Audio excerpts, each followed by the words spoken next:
Hello, everyone. My name is Andrew, and I watched Five Nights at Freddy's not too long ago. And to say it's definitely divided people. You have critics on one side that don't really follow the lore or any of the books or anything like that, that say that it's just a bad horror movie and it's a bad movie in general. And we have the other side that says, yeah, it doesn't stick to most of the lore, but it's actually a pretty decent movie for Five Nights at Freddy's fans. Now, in my opinion, it falls a little short. And I will say this, we're looking at it at the wrong way. We're looking at it as a horror movie. But if you really look at the pacing and you look how it's actually playing out, it's more just a suspense thriller more than it is a actual horror movie. So it has done really well in the box office, but as the past has shown, just because it does good in box office numbers does not mean it's necessarily a good movie. That's not to say that there are not any good things. There are some good things, but here we're going to talk about some of the things that could have been better expanded on or just overall improved to make the movie better. So we have our MC named Mike, who is a guy who has trauma from his younger brother being taken. His parents had basically turned for the worse at this point, and now he has to take care of his younger sister named Abby. He keeps losing jobs, and he has to keep fighting custody for his sister because his aunt wants the sister for the money that the state will give her. A job counselor actually recommends he starts to work at Freddy's Fazbear working overnight as security. As he's there, he does have dreams about the day that his brother was taken, and it starts to change very quickly when we start to see the kids that are actually in the animatronic suits that were killed at Five Nights at Freddy's. Along the way, we do meet Vanessa, who is a cop that knows a little too much about Freddy Fazbear's.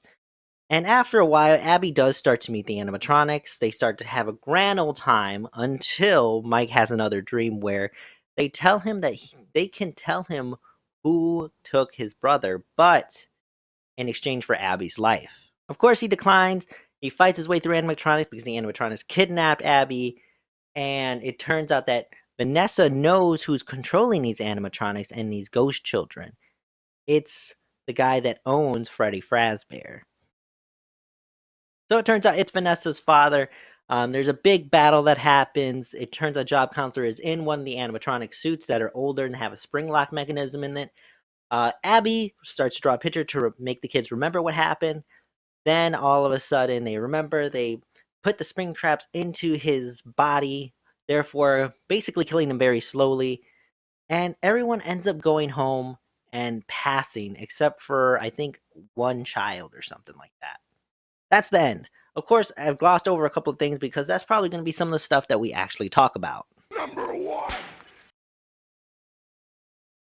So, by foreshadowing, I mean the movie starts off with basically knowing what happened to Mike's brother and why he's traumatized. But to make this a better movie, why don't we just have little snippets, you know? Make somewhat like similar to a trailer would be of him having these dreams over and over again. Having just little snippets of maybe the smiling faces, the drop of the soda, him running, and you're just getting quick flashes of it every so often. You don't know what happened, but you know it's traumatizing him to this day.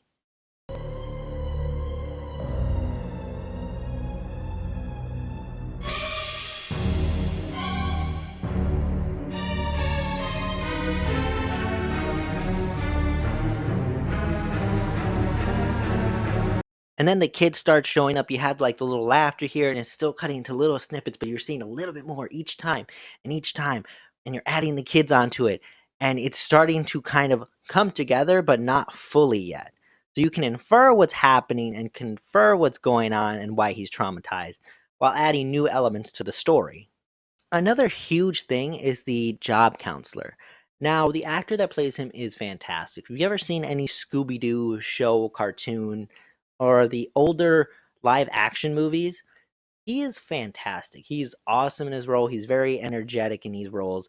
And for this one, he really does dive himself into it. It's really nice to see him. The problem is, we see like maybe three scenes in the movie that last maybe 10 minutes all around. Now, here's the major problem, though, is that we don't really get any hints that it's going to be him that's the killer. We don't really have anything to go off. If you had him at least come periodically through the movie, like, hey, I'm just coming to call to check on you. How's the job going? How's this going? Make sure you be careful of this little area, or something like that, to increasingly make the audience more wary of him, but not exactly point the finger that it's you. You know, create that whole suspense, that whole little intensive kind of moment, and then move along to that big reveal where the audience is going to go, "Oh, wow. Okay, that was him. That's the killer." Or, "Okay, I figured out because I pieced all the puzzle pieces together." Either way, it would create a lot more impact and a lot more of a shock when he takes off the helmet and shows that it's actually him. An example of this is Friday the 13th, um, where it's not Jason who's the murderer, it's the old lady. And she actually comes in a few scenes. She at least has a motive to why she's doing it. And you can see the foreshadowing of these characters lowering their guard and then getting murdered. So, pacing, again, is just the slowing down of a scene to let it breathe, and then the quick pace or just the creating ambiance to it. So, take for instance, like Halloween. They slowed it down, let it breathe for a second, then they created the music, and it's slowly starting to come together, and you start to get goosebumps, and you're hearing the music, and then boom! Either that person got, or it was a fake out, and you felt either way it was scary. With this one, there's not really an ambiance to it. There's not really any music that makes you go, "Oh my god!" And the scenes that happen where it does get scary or someone does get got, none of it feels scary because you know what's going to happen. Three! Three fabulous flyers! It's like every movie would be good without plot holes. But let's just get a quick example out there. So Mike is having these constant dreams about his brother being taken. Now, he actually forces himself to have these dreams. So that means he probably has really good control and really good lucid dreams. And once these kids start going in it and they try to convince him, they actually start to hurt Mike and he gets hurt in real life. The thing is, if he has such good control and these kids just hurt him, couldn't he just go, "All right, I'm healed up," and then just For Mr. Ass. The clothesline from hell! or show that he's losing control in the first place? That way it creates more of a dramatic effect. Four horsemen of the apocalypse. Did you notice that I didn't really mention a supporting cast, or I just really didn't go into too much detail? So let's go off a few plot points that could be expanded on to make the audience a little bit more vested interest in these canon fodders or just side characters in general. First, we have the babysitter who watches Abby, who I don't remember the name to because they mention the name maybe twice. She dies like pretty quickly. Like her entire screen time is maybe 9 minutes. She's working with the aunt, and she's basically looks guilty the entire time she's working with the aunt. So I have an idea. What if we instead make her refuse to help the guys trash Freddy Fazbear, stays in the car, then goes back, feels bad, starts watching Abby, and just like really bonds with her, right? And she's kind of more an integral part of the story now. Maybe she has a crush on Mike also. Who knows? Right? And she's worried about Mike because they'll come back, and Abby still meets the animatronics, still has that connection. Abby and Vanessa have maybe a little standoff or little weird interactions here and there. And then as the animatronics are trying to get Abby, she can either die then, and the audience can care about her a lot, or care about her a little bit, or you can have her in the big fight, and she ends up dying protecting Abby, and boom. You have the audience creating a little bit more sympathy for that character and maybe deciding whether or not she might die or she will die. And that creates a little bit better of a suspense for the audience watching. So with cutting out some of the dream sequences and some other stuff that necessarily isn't important, you could have made a character breathe more and developed more around Mike's world and Abby's world. Did you notice I just like wistfully just went past the custody battle part and just didn't say anything else after that? It's because when they go and try to kidnap Abby, she just dies. And it doesn't make the audience member feel great or sad, it just makes you feel kind of empty. So let's fix her first. Let's get rid of that stupid lawyer, cross that out. And then let's show a little bit more of her life. Let's see an empty apartment or empty big house, and she's having this moment where she's selfish, but you can see her trying to bond with Abby, and then get to a moment where she confesses she's so angry at the world or just angry at herself and everyone that she's lost her brother and her sister-in-law or sister and brother-in-law, and she's lost one of her nephews, and she doesn't want to lose Abby also because he can't, take care of her properly. And now you've built up this whole character who is rightly mad to Mike because she doesn't feel like she's taking care of her, and the fact that she's also suffering from loss.